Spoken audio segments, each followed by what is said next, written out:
Okay, North is dealer. Let's have a look what they've got. So, North has got 11 points in total. They've got 5-5. So, based on the rule of 20 is your points plus the number of cards in your two longest suits. So that's 11 points plus 5 spades, 5 diamonds is 21. So we pass the rule of 20 by 1, which means we are equivalent to an opening hand. Normally you need 12 points to open the bidding, but the shape here justifies an opening bid. So we want to open the bidding. We're on balance, so we want to open a suit. So we have a choice. We either open spades or diamonds. Whenever you have two equal length suits, with one exception, which I'll mention in a minute, whenever you have two equal length suits, you always want to open your higher ranking suit. The reason for that is when you open, in this hand, one spade, you're going to be rebidding diamonds next. So you're going to be rebidding, hopefully, unless other people get in the way, 2 diamonds. When you go 1 spade, 2 diamonds, it's easier for your partner to return to spades on the next round because it's at the same level. That's because spades are higher ranking. Whereas if you open 1 diamond and then rebid 2 spades, which will happen a lot of the time, you will then have to go back to 3 diamonds if your partner prefers diamonds. Not only that, you'll be showing 5 diamonds, 4 spades, whereas really we want to show 5 spades, 4 diamonds because spades are more important.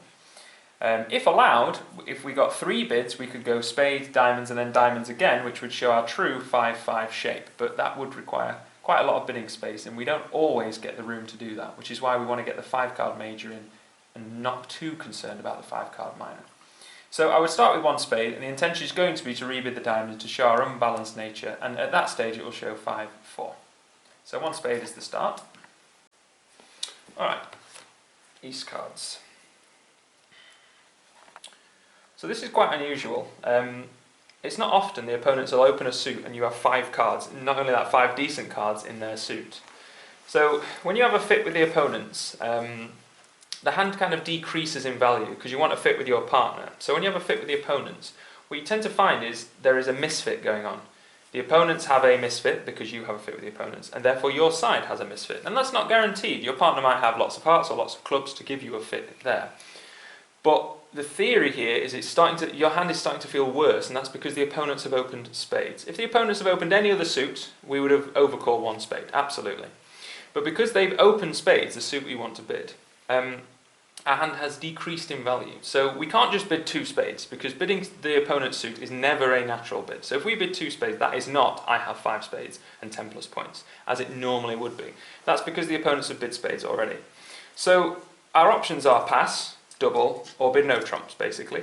If we were to double, that would be take out, so that would say short spades, and I want you to bid something other than spades, partner. So that doesn't work, because our partner will bid one of these 3 suits, when really we want to play in this suit, albeit the opponent has that suit.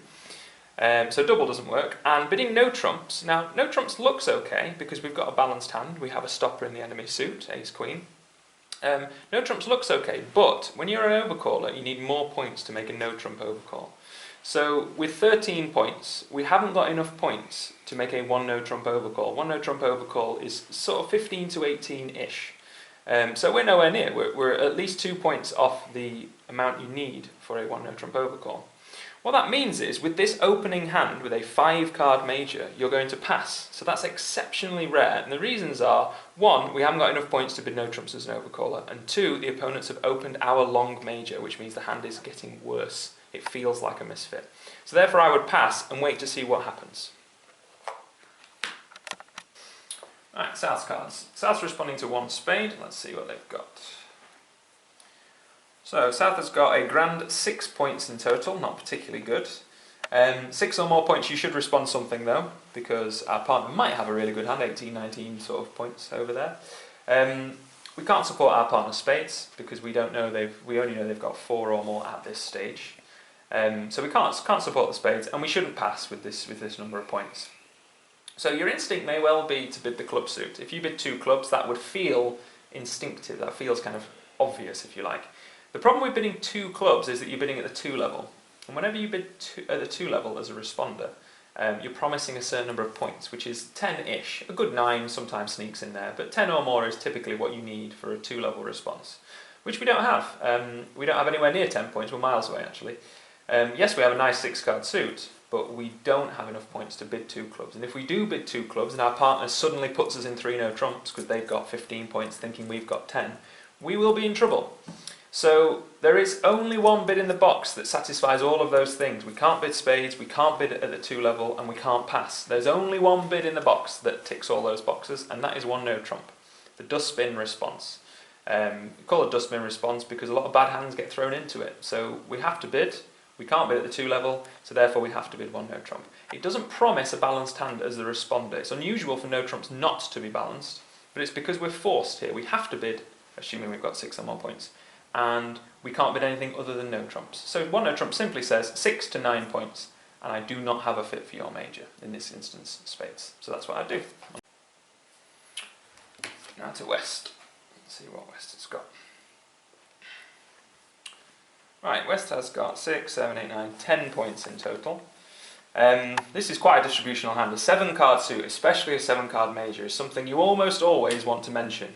There are very, very rare cases where you can't bid when the opponents bid a lot higher than you very quickly, but typically you want to try and get involved with a 7-card suit, especially a good quality 7-card suit. King, Queen, Jack 10 is very good, and it's a major as well, so everything's pointing towards bidding here. Given that we've got 10 points, we're right on the cusp. We could bid 2 hearts, which is 5 or more hearts and 10 or more points, or we could make a preemptive bid. Preemptive bids tend to be up to around 10 points. So we have a choice. We could bid 2 hearts, or we could bid 3 hearts. 3 hearts will be a jump, and therefore a preemptive bid. It would show more hearts and fewer points. So given that we're right on the line, 2 hearts or 3 hearts are both applicable bids. 2 hearts will be a better hand, but not necessarily as many hearts, whereas 3 hearts will be a worse hand with more hearts. So either is fine here. I personally prefer the preemptive bid. That's for 2 reasons. Firstly, our hand is not that good. It is 10 points, so it's the bottom of the barrel for a 2-heart overcall. Secondly, the opponents are bidding. The opponents have opened on our left, our partner passed, and they've responded on our right, which means the opponents likely have more points than us. That's not guaranteed, but it's likely. So when the opponents have more points than us, we want to try to be more irritating if possible. So a preemptive bid is more likely to be destructive in the bidding. And thirdly, our suit is of excellent quality. King, Queen, Jack 10 is the preemptor's suit. Now you might think that's strange because surely the ace and the King, Queen, Jack 10 is better. But the good thing about a King, Queen, Jack 10 is that you make a lot of tricks when this suit is trumps, and you don't make a lot of tricks when you're defending. That's because you don't have the ace. What you will find a lot of the time is that they have the ace of hearts, and then they don't have any more hearts in this particular hand. So therefore, I mean, that isn't actually the case. As it happens, East has the ace of hearts here, but we don't know that, of course. So defensively speaking, this hand is worth maybe a trick, maybe 2 if things go very well, if the King of Diamonds makes a trick and the King of Hearts becomes a trick by getting rid of their ace. But offensively speaking, this suit is worth at least 6 tricks because you get rid of their ace of hearts, and you draw the trumps with these 3 nice honours, and you will have 6, maybe 7 tricks in your own hand. This is what's known as an offensive hand. It's a hand that wants to play the contract, basically. And King, Queen, Jack 10 is something that points towards preempting. So therefore, I'm certainly not passing. It's a choice between 2 hearts or 3 hearts. I would jump and bid 3 hearts to be preemptive.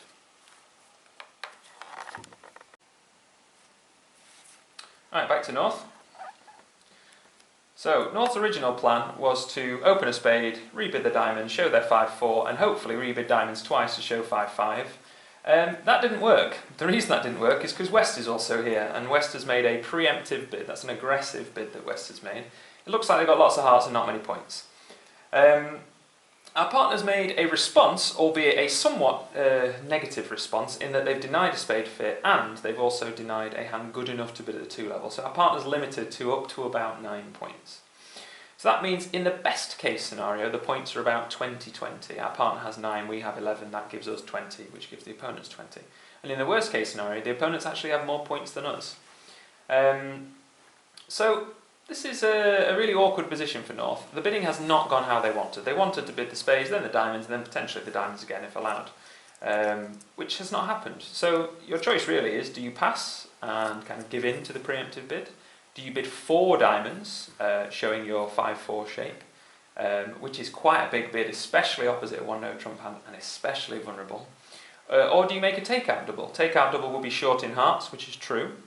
It will be tolerance for the other 3 suits, which is almost true. You can almost tolerate the other three suits, spades being one of them, diamonds we can definitely tolerate, clubs not so keen on, and a decent hand. A takeout double by the opener, you should have a few more points than just a basic opening hand. So, kind of overall, we're not good enough to bid 4 diamonds, that would be too big a bid, and we're not good enough nor have quite the right shape to make a takeout double. So I'm afraid we're going to have to pass with this hand and basically give in to the power of the preemptive bid, which is why that's such a good bid. So yeah, I would pass.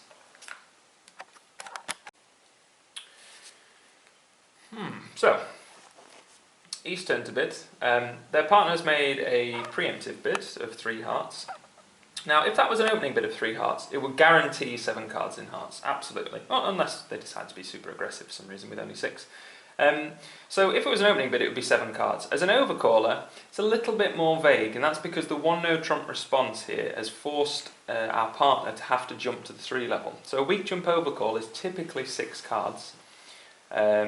It could be 7 because the 3 level is a little bit vague. If they jump to the 4 level, you would expect 8 cards or 7 very good ones.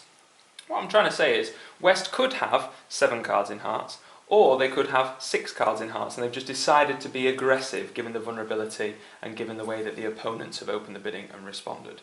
So we're not exactly sure whether our partner has 6 hearts or 7 hearts. If we know they have 7 hearts, the level of the fit says that we want to bid 4 hearts, because with 10 trumps, you want to be in a contract that needs 10 tricks, so in this case 4 hearts. We do have quite a good hand to say our partner didn't know we had anything at all. Our partner has bid on their own when we've passed. We've actually got 13 points. Not only that, the ace-queen of spades is sat in the right place, if you like. So I'm sorely tempted to bid 4 hearts. The problem we've got is there's no room for us to ask our partner, are you proud of your overcall? Do you think your hand is good for it, your 3 heart bid? There's just simply no room. If we bid now, we are signing ourselves up for 4 hearts. Even if we bid something like 3 spades or 4 clubs or whatever, we are signing our side up for 4 hearts. So it comes down to this decision, bid 4 hearts or don't. Given that I tend to be an optimist, I think I'm going to bid 4 hearts with this hand, but there is definite arguments to not bid 4 hearts and instead simply pass and leave our partner in a safer contract of 3 hearts. I'm going to push our partner to try and make 4 hearts simply because I think it's quite likely we've got 10 hearts, and not only that, we've got a lot more points than our partner was expecting. So we may well be able to make game with only 20 or so points between the 2 hands because of our 10 card or sometimes 9 card fit. So I would bid 4 hearts, but I certainly respect anyone who would say pass is better. I think it's very close, but I would bid 4 hearts simply because I'm an optimist.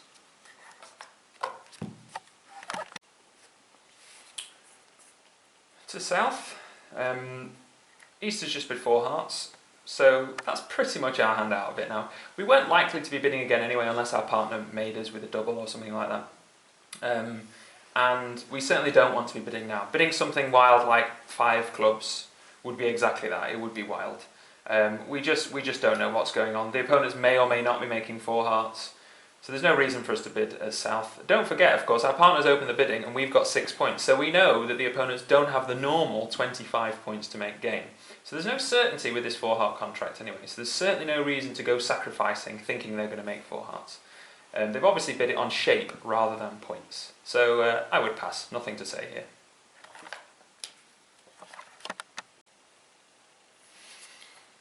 Similarly with West, nothing much to say here. We've made a preemptive bid. We are quite maximum for our preemptive bid. 7 cards when we might have had 6, and 10 points when we might have had something like 5. So we're quite happy our partners raised us to game, presumably on the level of the fit or a reserve of points they haven't shown previously, or a bit of both. So yeah, so nothing to say. We're not interested in slam or anything like that, so just pass.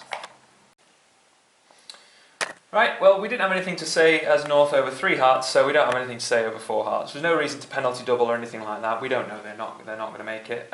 So we're going to have to give in to 4 hearts, similarly how we gave in to 3 hearts. And we're going to be having to think about our opening lead in a minute, but for now, we're passing and letting the contract be 4 hearts by West. Okay, so opening lead to 4 hearts. This is going to prove to be quite critical to whether they make the contract or not. I'm going to try to look at it from an unbiased view, although I know a certain lead would work better because I've seen all 4 hands. But suits I wouldn't be interested in leading are diamonds. You should never lead away from an ace which is unprotected. That means the ace without the king. So we shouldn't lead the ace because that would promise the king, which we don't have, and we shouldn't lead a small diamond or the queen of diamonds against a trump contract, and that's because we're leading away from an unprotected ace. So what we would like is those diamonds led to us, preferably by this hand, but potentially by our partner, should they get the lead. So diamonds are out. I wouldn't lead a singleton trump, simply because that might do some finessing for the declarer. Singleton trumps also tend to be bad leads. So it's a black suit, we're leading clubs or we're leading spades. Now, one option would be the 10 of clubs. Whenever you've got exactly 2 cards in a suit, you lead top of touching 2, top of a doubleton. So therefore you would lead top of these 2, the 10 and then the 8, which would suggest you have a doubleton. I suppose you could have 10, 9, 8. Or you could lead top of touching 2 in a spade suit. In this case that would be the jack of spades, because those 2 are touching. This is known as an internal sequence because it's a sequence with an honour above it, so it's inside of your suit. So the jack of spades top of touching 2, or the 10 of clubs top of a doubleton. Now top of touching 2 tends to be better than top of a doubleton, but I'm going to have a look in a minute when we play the hand through. I'm going to have a look at how the lead might have differed if we had led the 10 of clubs. But I'm going to lead a jack of spades because that's what I would lead at the table if this were a hand I hadn't seen before. So the jack of spades is what I would opt for. Right, so down goes the dummy.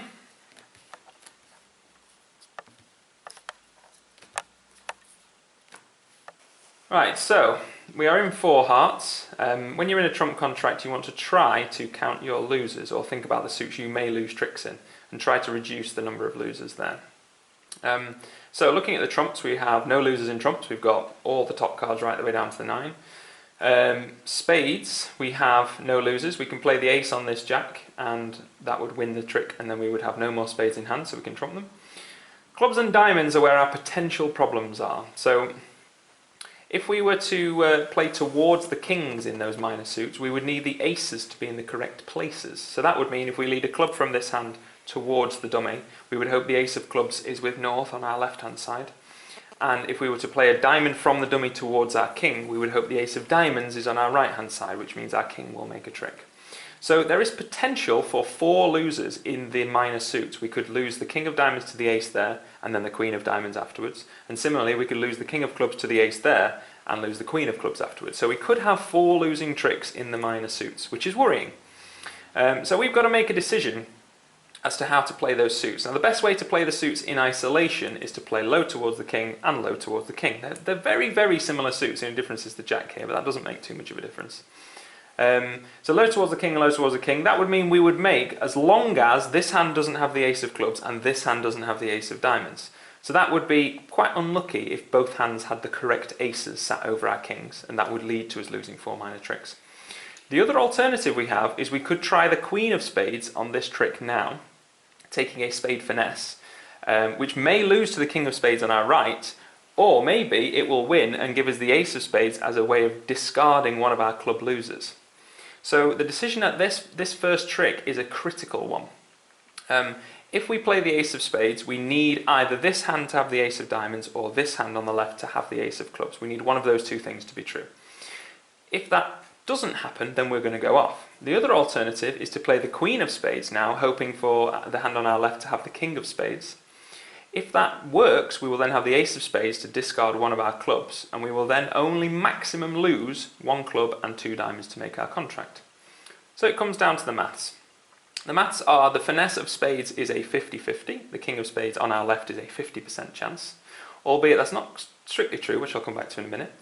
The chance of the ace of clubs being on our left or the ace of diamonds being on our right is 75%. And the reason for that is we need to win one of 2 50-50s. We need either the ace of clubs on our left or the ace of diamonds on our right.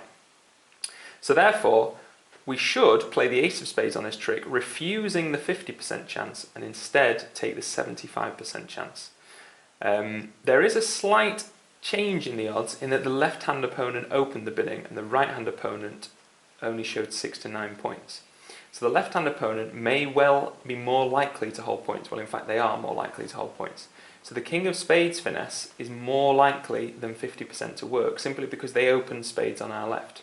However, I don't think it gets up to 75% chance, which is what you need it to beat the odds of leading low towards both your kings. So simply, we have a choice here. Play the queen of spades, hoping for north to have the king of spades, or play the ace of spades and hope that one of the 2 minor suits works, where we only have 1 loser in that suit. Boiling it all down, the ace of spades is the best odds, although you'll see that the queen of spades would have won this trick, but of course we're not psychic, we can't see that North definitely has the king of spades. So the ace of spades is what I would play, and then I would draw the trumps, look to draw the trumps, to then play the minor cards towards the kings, hoping for some friendly layout in the minor suits. But I would play the ace of spades on this trick, that's what that all boils down to. Alright, South playing on the ace of spades. Not much exciting going on here. Depends on your signalling methods as to how you signal to your partner when the opponents are winning the trick and you can't beat that card.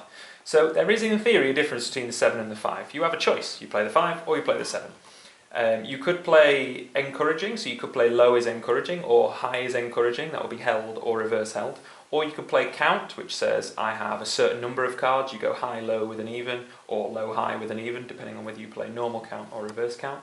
This is purely defensive agreements between you and your partner, and it's a partnership agreement.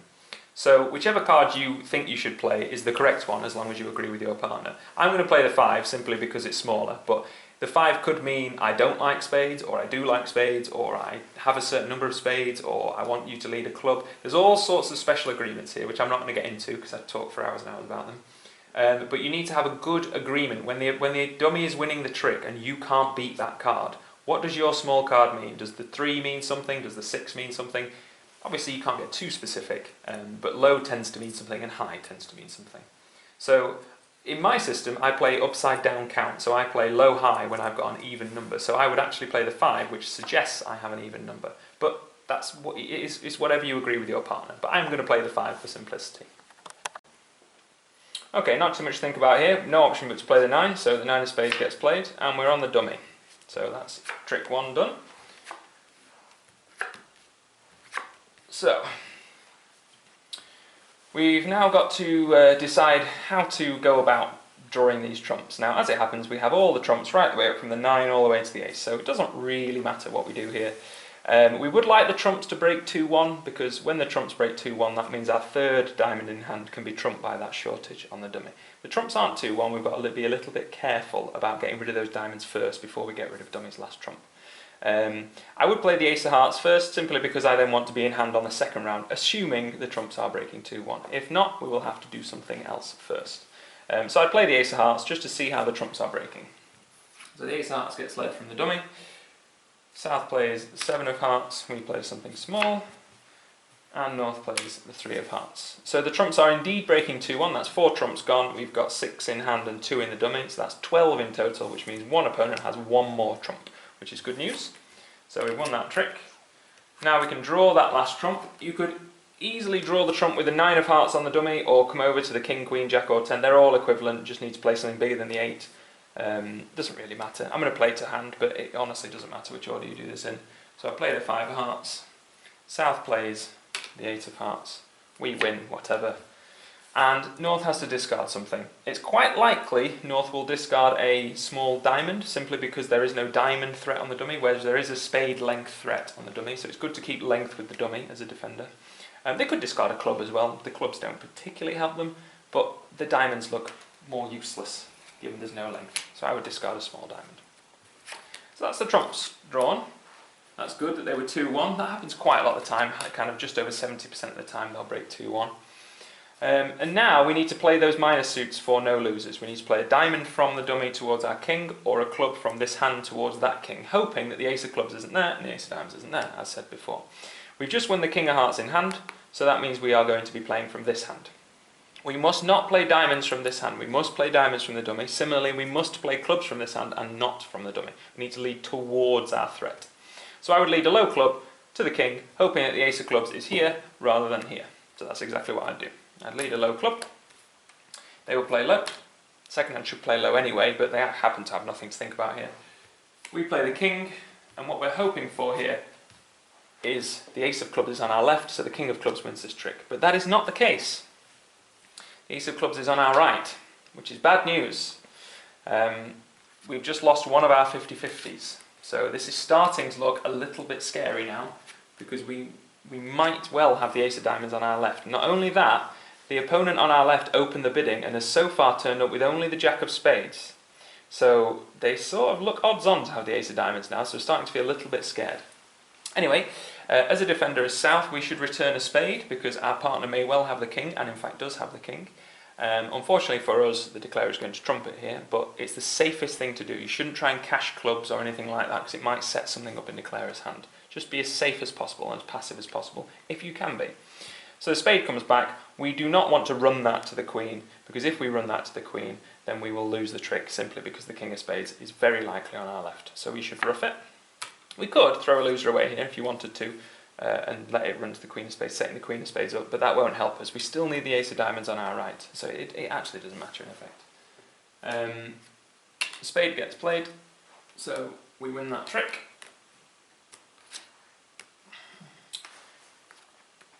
Now, we are currently no way of getting to the dummy. We're currently in hand, and there is no way of getting to the dummy. We want to lead the diamonds from the dummy, but we simply can't do that. So we've got a bit of a problem now. The problem is lack of entries. We really wanted to play the diamonds from the dummy. Perhaps I should have thought about this earlier. I went over there with the ace of hearts. And we've got a bit of a problem because the opponents keep giving us the lead back when we don't want it. So you could play diamonds from hand, but that will certainly result in losing 2 diamond tricks and this club trick to the queen, wherever the queen is. So we need to give them the lead. We could go over to the 9 of hearts, but the problem with that is we need that trump on there to trump our 3rd diamond. So what I'm thinking of doing here is losing the club to whichever opponent we have to lose to, and then we're going to see whether they lead diamonds for us or in fact get us to the dummy somehow. So that is what I would do. I'd lead a club, basically giving them the lead because we're in trouble. We're in trouble because the ace of clubs was in the wrong hand, basically.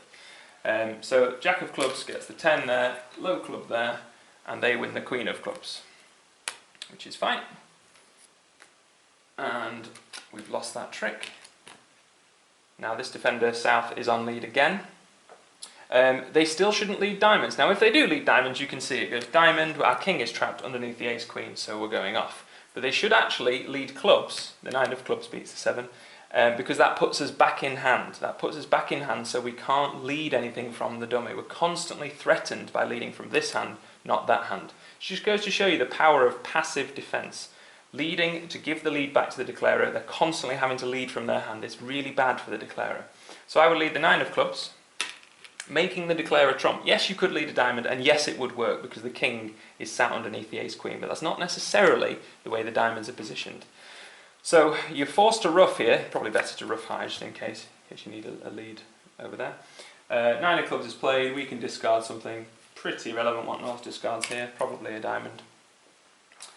And now we are stuck in hand. We are stranded as a declarer. What we'd like to do is get to the dummy to play a diamond towards the king, hoping for the ace of diamonds on our right, but we just can't get there. Yes, we can get there with the 6 of hearts to the 9 of hearts, but we need that heart to trump our last diamond, our 3rd overhanging diamond here. So we've got big entry problems. We had big entry problems simply because there wasn't that many entries to the dummy. The ace of spades was one, which they took. The ace of hearts was another, which we used to draw the trumps. So we've got a bit of a problem. It would appear it would have been better for me if I'd had the foresight to draw the trumps, leaving myself over there to play a diamond towards the king. As it happens, it wouldn't have mattered because the ace of diamonds and the queen of diamonds, and in fact the jack of diamonds, are all on our left. So what's going to happen here is we're going to end up losing 2 diamond tricks. We're losing 2 diamond tricks and then trumping that 3rd diamond. Doesn't matter how you play these diamonds. You play low, they win small. You play high, they win big. They've got you, basically. You could rattle off your trumps hoping they throw the wrong thing away, but everybody knows diamonds haven't been played yet, so they know you're very likely to have diamonds left in your hand. So simply, we're going off. We're losing 2 diamond tricks, we're trumping the 3rd diamond on the dummy, and then we've got trumps left. So we've currently lost 2 tricks. We're losing 2 more diamond tricks, which means we are going 1 off in our 4-heart contract. There was a way to make this 4 hearts if we'd played the queen of spades at trick 1, taking the spade finesse there. That would have worked because the queen of spades wins, because the king of spades is on our left. And then we could have thrown one of our club losers away in hand. I could have played this slightly better if I'd played a diamond from the table, went over there with the trump. But as it happens, the ace of diamonds was here and the ace of clubs was here, which was exactly what we didn't need. So we got really unlucky, basically. Everything went wrong, and we chose the wrong line. We could have finessed the queen of spades at trick 1, which would have yielded in us making 10 tricks. So yeah, we went 1 off when we could have made it.